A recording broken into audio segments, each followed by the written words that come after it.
Assalamu alaikum and welcome to the first lecture of IoT, Internet of Things.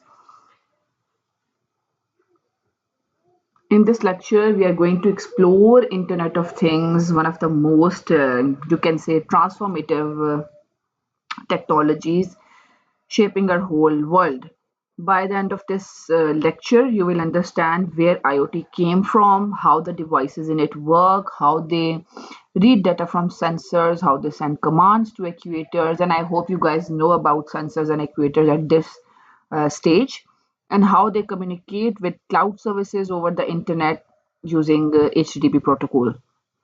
This lecture is aligned with CLO 1, BT level C2, and PLO 1, which means our goal is to understand, being able to explain, describe, classify, and identify these concepts clearly. So let us start with the first slide, that is the agenda. So here is a quick overview of what we will cover today. We will start with the history of IoT because obviously understanding where the technology came from help us understand why it works the way it does. Then we will have IoT architecture and design. In architecture and design, that layer makes the system function as a whole. After that, we will see sensors reading data. You can say the eyes and ears of any IoT system and learn how a device reads data from the physical world. This should be context aware and able to read the data from the surrounding. Then we will cover actuators, which are the hands of the system. So sensors are eyes and ears, and actuators are the hands of the system. Sensor will observe, gain information, and actuator will react to it. So finally, we will have this key outcome of the course. We will see how IoT devices as a HTTP client, meaning how they reach out to server on the internet just like your web browser does, but automatically and continuously without any human interruption every time. Okay, so now we will see history of IoT, obviously because it is important to see where the device came from. So we will start from 1982 first. So from 1982 we will go to 2024 and onwards.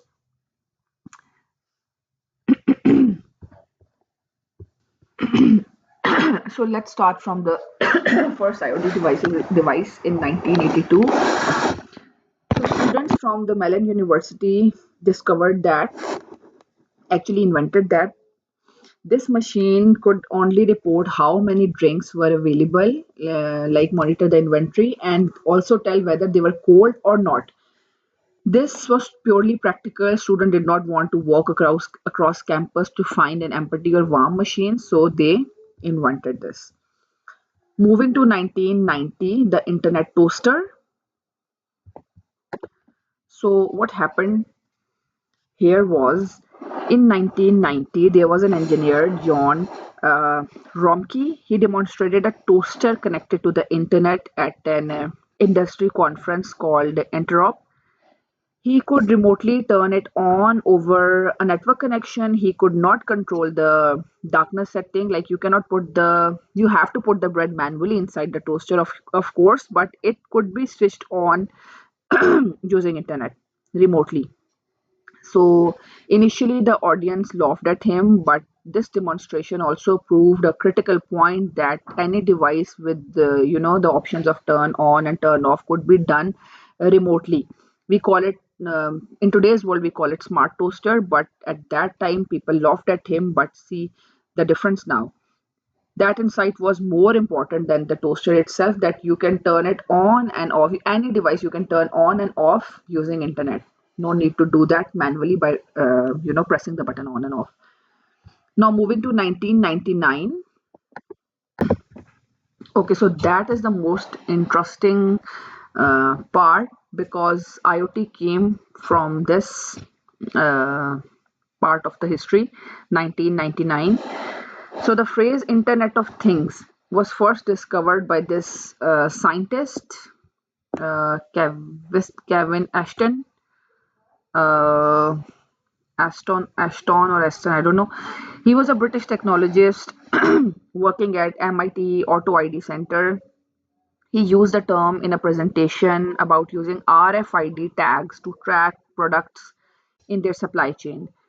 His argument was that if computer at that time understand things when human tell them, then why not machines by getting information directly from the environment?